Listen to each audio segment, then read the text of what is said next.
सरपंच संतोष देशमुख यांच्या हत्ये प्रकरणातील शेवटचा आरोपी कृष्णा आंधळे याची खरंच हत्या झाली आहे का हे 2 मिनिटात समजेल। आमदार संदीप क्षीरसागर यांनी देखील तोच दावा केला आहे, कारण की सरपंच हत्ये प्रकरणातील सर्व आरोपी पोलिसांनी अटक केलेत, फक्त राहिला कृष्णा आंधळे हा अजूनही पोलिसांना सापडला नाही। त्यामुळे महाराष्ट्रातील बऱ्याचशा लोकांनी, बऱ्याचशा मीडियांनी कृष्णा आंधळेची हत्या झाली आहे आणि त्यामुळे तो सापडत नाही असं देखील तर्क लावला जातोय। पण खरंच कृष्णा आंधळेची हत्या झाली का?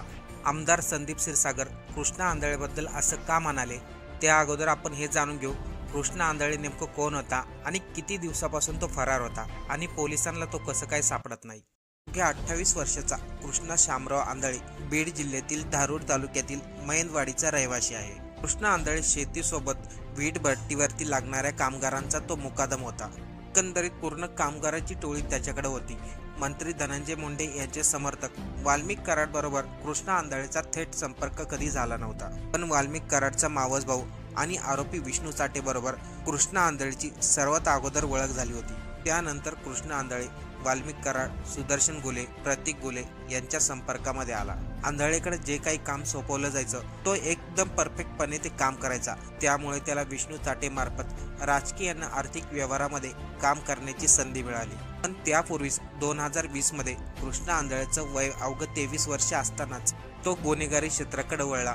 आजूबाजूच्या परिसरामध्ये आणि नागरिकांमध्ये त्याची दहशत निर्माण करण्याचा प्रयत्न असायचा। मागील 4 वर्षांमध्ये कृष्णा आंधळेवरती 6 गंभीर स्वरूपाचे गुन्हे देखील दाखल आहेत। 2020 मध्ये त्याच्यावरती पहिल्या गुन्ह्याची नोंद झाली होती। त्यापूर्वी त्याच्यावरती अंबाजोगाई आणि धारूरमध्ये खंडणी, हाणामारी, धमकावणे आणि खुनाचा प्रयत्न अशा वेगवेगळ्या प्रकारचे त्याच्यावरती गुन्हे दाखल झालेले आहेत। 2023 मध्ये आंधळे एका खुनाच्या प्रयत्नामध्ये अडकला आणि तेव्हापासूनच हा 28 वर्ष कृष्णा आंधळे फरार झाला। 2023 पासून पोलीस त्याचा शोध घेत होते, तरी देखील पोलिसांना तो सापडला नाही। तो त्याचे कामं करायचा, कारण की त्याला राजकीय आणि आर्थिक मदत मिळायची। तेव्हाच जर पोलिसांनी त्याला ताब्यात घेतलं असतं तर आज कदाचित सरपंच संतोष देशमुख यांची हत्या झाली नसती, अशी कबुली स्वतः कृष्णा आंधळेचे नातेवाईक आणि मित्रांनी दिली। अगोदरच हत्ये प्रकरणी फरार असलेल्या कृष्णा आंधळेची पुन्हा हत्या करण्याची डेअरिंग कसं काय झाली? कारण की कृष्णा आंधळे फरार झाल्यानंतर त्याला कुठे लपायचं, कशा प्रकारे लपायचं, पैसे संपल्यानंतर दिवस कसे काढायचे आणि आपण पोलिसांच्या तावडीत कसं काय लागणार नाही याबद्दल त्याला सर्वच ठाऊक झालेलं आहे। कृष्णा आंधळेच्या नातेवाईकांनी सांगितलं, जर त्याच्याकडे पैसे नसतील तर तो फक्त चहा बिस्किटवरती 30 दिवस काढू शकतोय। लपण्याची त्याला चांगली ठिकाणी माहिती आहे। मुख्य म्हणजे तो जेव्हा फरार असतो तेव्हा त्याच्या ओळखीमधील कोणत्याही व्यक्तीशी तो संपर्कामध्ये राहत नाही। कारण की संतोष देशमुख यांची हत्या जेव्हा झाली होती तेव्हा कृष्णा आंधळे, सुधीर सांगळे आणि सुदर्शन गुले हे तिघं एकत्रच होते। हे तिघे अगोदर छत्रपती संभाजीनगर, त्यानंतर पुणे आणि तिथून पुढे गुजरातला फरार झाले। गुजरातमधील गिरनार मंदिरामध्ये या तिघांनी या मंदिरामध्ये 15 दिवसाचा मुक्काम केला। त्याच ठिकाणी मंदिराचे इथे त्यांना अनेक वेळा फ्रीमध्ये जेवायला मिळालं। त्यांच्याकडे पैसे संपल्यामुळे सुदर्शन गुले आणि सुधीर सांगळे यांनी कृष्णा आंधळेला पुण्यामध्ये पैसे घेण्यासाठी पाठवलं, पण ठरल्याप्रमाणे कृष्णा आंधळे पुण्यामधून पैसे घेऊन पुन्हा परतला नाही। त्यामुळे सुदर्शन गुले आणि सुधीर सांगळे हे दोघे स्वतः पुण्यामध्ये आले। याची माहिती पोलिसांना मिळताच पोलिसांनी ट्रॅप लावून सुदर्शन गुले आणि सुधीर सांगळे या दोघांना ताब्यात घेतलं। पण कृष्णा आंधळे अजून पोलिसांना सापडला नाही, कारण की सुदर्शन गुले, सुधीर सांगळे आणि कृष्णा आंधळे हे तिघं जर बरोबर असते तर त्यांच्या तिघांचा खर्चही तेवढाच वाढला असता। हे कृष्णा आंधळेला अगोदरच कळलं होतं, त्यामुळे त्यांनी कूटनीतीचा वापर करून या दोघांपासून स्वतःला सेफ केलं आणि पोलिसाच्या तावडीमधून तो पुन्हा एकदा वाचला। आणि मोठ्या चालाकीने सुदर्शन गुले आणि सुधीर सांगळे या दोघांना पोलिसांच्या हवाली करून दिले आणि तो स्वतः मात्र तिथून निसटला। कारण की 2022 पासून पोलीस त्याचा शोध घेत आहे, तरी देखील कृष्णा आंधळे पोलिसांना सापडत नाही। काही लोकांनी तर तर्क लावलाय कृष्णा आंधळे हा प्रयागराजमध्ये कुंभमेळ्यामध्ये गेला असेल, पण याबाबत कोणतेही तथ्य नाही। मला वाटत नाही आता आंधळे सापडत म्हणून।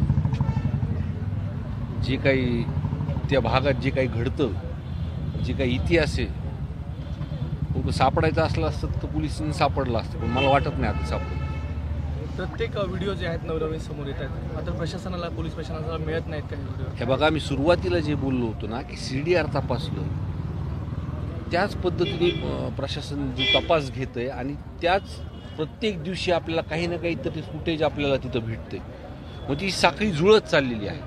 जे आम्ही सांगतोय किंवा लोक सांगतायत, ते मसाजची लोक सांगतायत, देशमुख कुटुंबीय सांगते, तो विषय तुम्हाला तुमच्या समोरच येतोय. माझ्यापेक्षा तुमच्या मीडियावरतीच सगळे CCTV फुटेज आहेत.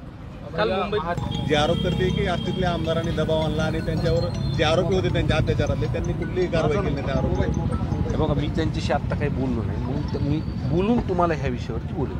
मात्र काल वाल्मिक कराड यांना 3 दिवसाचा उपचार केल्यानंतर रात्री उशिरा डिस्चार्ज देण्यात आला. त्या अगोदर जी आरोपींसाठी त्या ठिकाणी उपचार केला जातो त्या ठिकाणी न करता ICU मध्ये उपचार केला जातो. त्यामुळे आरोग्य यंत्रणेने अनेक प्रश्न उपस्थित केले जात होते. तुमचं काय म्हणणं असेल? मी आधीपासून म्हणतो की सरेंडर होण्यापासून जी काही VIP ट्रीटमेंट झाली ती मंत्रिपदा असल्यामुळेच त्यांना ती संरक्षण तिथं दिलं जातं. त्यामुळे त्यांनी राजीनामा हा दिलाच पाहिजे.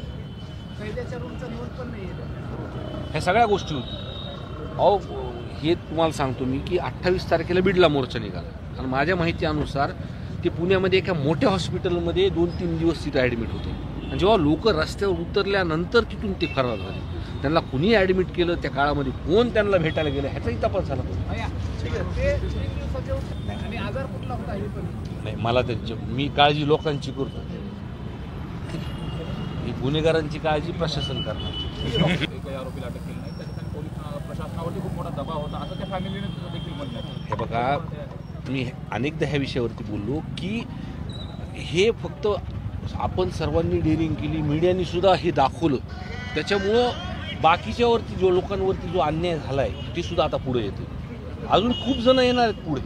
आणि त्या विषयावरती मला वाटतं धस अण्णा या SP साहेबांना त्या विषयावरती बोललो. मीही काल त्यांना भेटून आलो होतो, त्यांनी पत्रसुद्धा दिलं आहे आणि मी सुद्धा SP साहेबांना या विषयावरती बोलणार. काल मुंबईत देखील मोर्चा निघाला, आपल्याकडे देखील मोर्चे निघाले. मात्र या दरम्यान जर पाहिलं तर तुम्ही जी मागणी करता त्या मागणी त्या अजून कामात. हे बघा, मोर्चा काढायला कुणीच कुणाला सांगत नाही. स्वतः लोक, आणि पहिल्यांदा महाराष्ट्राच्या इतिहासामध्ये दिसते की सर्व जाती धर्माचे लोक रस्त्यावर होते. आज वाल्मिक कराड जी मास्टर माइंडेड अटक झाल्यानंतर सुद्धा मोर्चे निघतात. ते म्हणजे लोकांमध्ये रोष किती. आज लोक फक्त फास्ट ट्रॅकवरती चालवायचं, CDR प्रमाणे तपास करायचा आणि 12 तासामध्ये ज्यांनी फोन केले आहेत प्रशासनाला, मग ते SP असतील, त्या भागातले DYSP असतील, त्या पोलीस स्टेशनचे अधिकारी असतील, हे जर तपासलं तर पूर्णपणे लक्षात येईल आणि प्रशासनाला पण मोकळा श्वास दिला पाहिजे काम करायला. आणि त्यासाठी धनंजय मुंडे साहेबांनी हा राजीनामा दिलाच पाहिजे, सरकारने घेतला पाहिजे.